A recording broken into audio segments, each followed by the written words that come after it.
दोस्तों एक बार अब फिर हम लोग लेकर आए हैं इलेक्ट्रिशियन थ्योरी का पार्ट नंबर 4, जिसमें 500 प्रश्नों की सीरीज है और 25 महत्वपूर्ण क्वेश्चन इलेक्ट्रिशियन थ्योरी के। चाहे आप CTI एंट्रेंस एग्जामिनेशन की तैयारी कर रहे हो या फिर आप ITI फर्स्ट ईयर एग्जाम या फिर सेकेंड एग्जाम की परीक्षा देने जा रहे हो, तो आप इस वीडियो जरूर देखिएगा। इलेक्ट्रिशियन थ्योरी का और महत्वपूर्ण क्वेश्चन 25 हैं। इससे पहले भी हम लोग 3 पार्ट पहले ही करके ऑलरेडी अपलोड कर दिए हैं, उसको भी आप जाकर देख लीजिएगा। चलिए वीडियो को स्टार्ट करते हैं।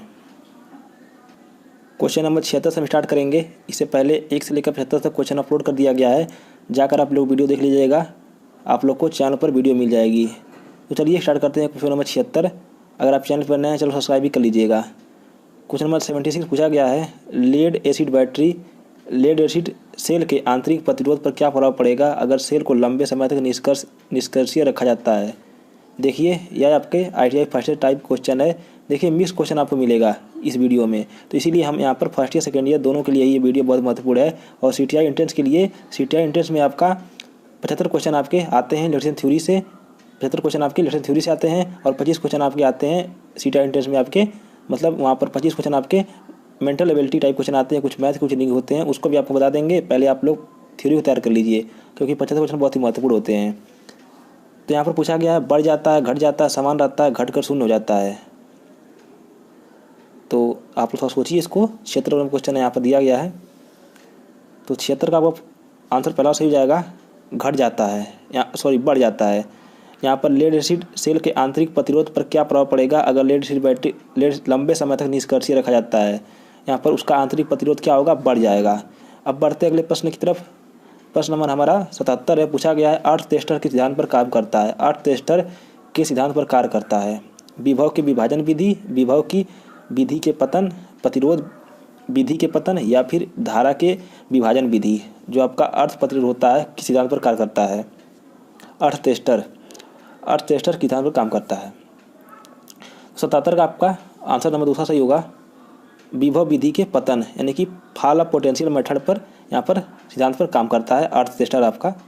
अब बढ़ते अगले प्रश्न की ओर। हमारा 78 प्रश्न है। पूछा है, तारों की वृक्ष प्रणाली के लिए उपयुक्त है। Tree system of wiring suitable for बहुमंजिली इमारत, एक मंजिला इमारत, अधिक तार लगाने में या फिर मुद्रक में यानी कि प्रिंटिंग प्रेस में। यहाँ पर दिया गया है multi storage building, single storage building, industrial wiring installation या फिर प्रिंटिंग प्रेस। तो 78 का आपका हो जाएगा पहला वाला, बहुमंजिला इमारत में आपको यहाँ पर तारों की वृक्ष प्रणाली वहाँ पर वायरिंग जो अभी सूटेबल होगी बहुमंजिला इमारत में। अब बढ़ते प्रश्न नंबर 79 की तरफ। पूछा है, घरेलू वायरिंग में PVC क्वाइंट पाइप के व्यास पसंदीदा आकार होते हैं। 4 ऑप्शन दिया गया है, 21, 19, 17, 15 mm में सब दिया गया है। जो आपकी PVC पाइप की जो आपकी डायमीटर होती है वो डोमेस्टिक पाइप में रखी जाती है। तो 79 का आपका ऑप्शन नंबर सेकंड सही हो जाएगा, 19 mm। और प्रश्न नंबर 80 है, धारिता मान क्या होगा यदि संधारिता के प्लेटों का क्षेत्रफल कम कर दिया जाए। धारिता का मान क्या होगा यदि संधारिता के प्लेटों का क्षेत्रफल कम कर दिया जाए। धारिता का मान बढ़ जाएगा, धारिता का मान घट जाएगा, धारिता का मान एक समान रहेगा, धारिता का मान शून्य हो जाएगा। 4 ऑप्शन में दिए गए हैं, तो 80 का आपका ऑप्शन नंबर दूसरा सही हो जाएगा, धारिता का मान घटता है। अब बढ़ते अगले प्रश्न की ओर। पूछा है, एक फेज सिस्टम में 3 फेज वोल्टेज कोण पर स्थापित होगा। 3 फेज सिस्टम में क्या होगा, वोल्टेज फेज जो होगा आपका स्थापित होगा। तो 3 फेज सिस्टम में आपका ऑप्शन नंबर आपका दूसरा सही होगा, 81 का आपका सेकंड वाला 120 डिग्री के यहाँ पर अंतर पर होता है 3 फेज सिस्टम में। तो ऑप्शन नंबर सेकंड वाला सही होगा। कौन सा सही होगा, सेकंड वाला। अब बढ़ते अगले प्रश्न की ओर। पूछा है, फेज स्टार कनेक्शन में लाइन धारा और फेज धारा के बीच संबंध होगा। यहाँ पर आपको डायरेक्ट संबंध पूछ दिया गया है, लाइन धारा और फेज धारा के बीच में संबंध कितना होगा। तो 82 का आपका ऑप्शन नंबर सेकंड हो जाएगा, यानी कि IL = IPH। ऑप्शन नंबर आपका दूसरा सही हो जाएगा, सेकंड वाला। अब बढ़ते अगले प्रश्न की ओर। पूछा गया है, डेल्टा स्टार होता है। डेल्टा स्टार में 3 फेज शक्ति का सूत्र होता है। तो 83 का आपका ऑप्शन नंबर दूसरा सही हो जाएगा, √ELIL cos थीटा, यानी कि ऑप्शन नंबर दूसरा सही हो जाएगा। दूसरा ऑप्शन नंबर सही हो जाएगा। अब बढ़ते अगले प्रश्न की ओर। पूछा गया है डीसी जनित सिद्धांत पर काम करता है। जो आपका डीसी जनरेटर होता है किस सिद्धांत पर काम करता है? 4 ऑप्शन दिए गए हैं, विद्युत चुंबकीय प्रेरण सिद्धांत पर, या फिर लेंज के नियम पर, या फिर चुंबकीय बाएं हाथ के नियम पर, या फिर विद्युत अपघटन फैराडे के नियम पर। जो आपका डीसी जनरेटर होता है किस सिद्धांत पर काम करता है, उसका वर्किंग प्रिंसिपल क्या है? तो 84 का आपका पहला हो जाएगा, ये आपका फैराडे लॉ ऑफ इलेक्ट्रोमैग्नेटिक सिद्धांत पर काम करता है। आपका DC generator Faraday law of electromagnetic सिद्धांत पर काम करता है। अब बढ़ते अगले प्रश्न की ओर। पूछा गया है डीसी शंट मोटर को चलाने के लिए प्रयुक्त स्टार्टर है 3 point push button starter, 2 point drum प्रकार। यहाँ पूछा गया है डीसी शंट मोटर को चलाने के लिए प्रयुक्त स्टार्टर का प्रकार क्या है? तो 85 का आपका ऑप्शन नंबर पहला वाला सही हो जाएगा। 3 पॉइंट यहाँ पर स्टार्टर का प्रयोग किया जाएगा, 3 पॉइंट। अब बढ़ते अगले प्रश्न की ओर। प्रश्न नंबर 86 ये पूछा है किसी ट्रांसफार्मर में चुंबकीय पुंज गुजरता है प्राथमिक से द्वितीय में, और द्वितीयक से प्राथमिक में, प्राथमिक से द्वितीयक में, द्वितीयक से प्राथमिक में, या फिर इनमें से कोई नहीं। जो आपका ट्रांसफार्मर में लीकेज फ्लक्स होता है वो कहाँ से कहाँ तक जाता है? तो 86 का आपका ऑप्शन नंबर पहला वाला सही हो जाएगा कि ट्रांसफार्मर में यहाँ पर जो आपका होता है प्राथमिक से द्वितीय में जाता है, फिर द्वितीयक से प्राथमिक में आता है। जो आपका ट्रांसफार्मर मान लीजिए आपका ट्रांसफार्मर हो गया, ट्रांसफार्मर में यहाँ पर प्राइमरी यहाँ पर दे दिया जाएगा, यहाँ पर सेकेंडरी दी जाएगी। तो जो आपका यहाँ पर फ्लक्स जो जाता है इसमें है वो आपका प्राइमरी सेकेंडरी में जाएगा, सेकेंडरी में यहाँ पर प्राइमरी यहाँ सेकेंडरी हो गया। जो ट्रांसफार्मर में आपका होता है प्राइमरी सेकेंडरी में जाएगा, सेकेंडरी में प्राइमरी में चला जाएगा, यानी कि प्राथमिक से द्वितीय में जाएगा, द्वितीय से फिर सेकेंडरी प्राथमिक चला जाएगा। जो आपका फ्लक्स होता है ऐसे जाता रहता है। ऑप्शन का पहला सही हो जाएगा, पहला वाला ऑप्शन सही होगा।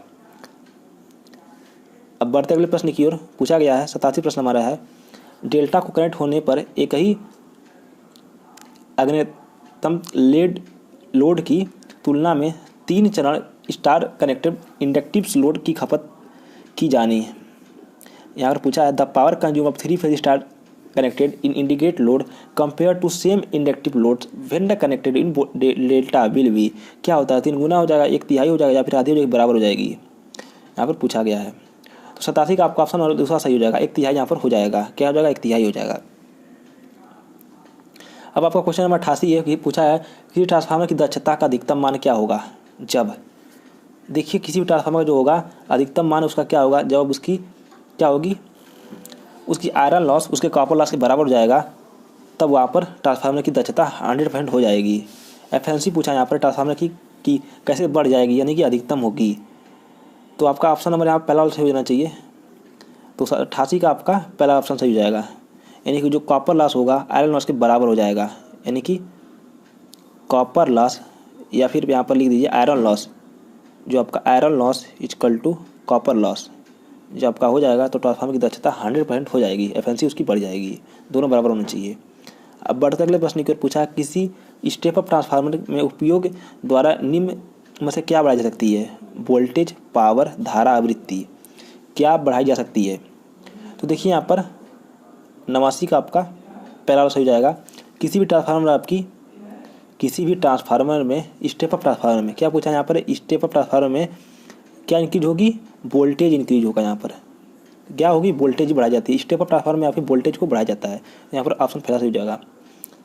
अब बढ़ते अगले प्रश्न की ओर। पूछा गया है जब प्राथमिक और द्वितीयक वोल्टेज एक ही ब्रेस्टन से प्राप्त होता है तो ट्रांसफार्मर कहा जाता है।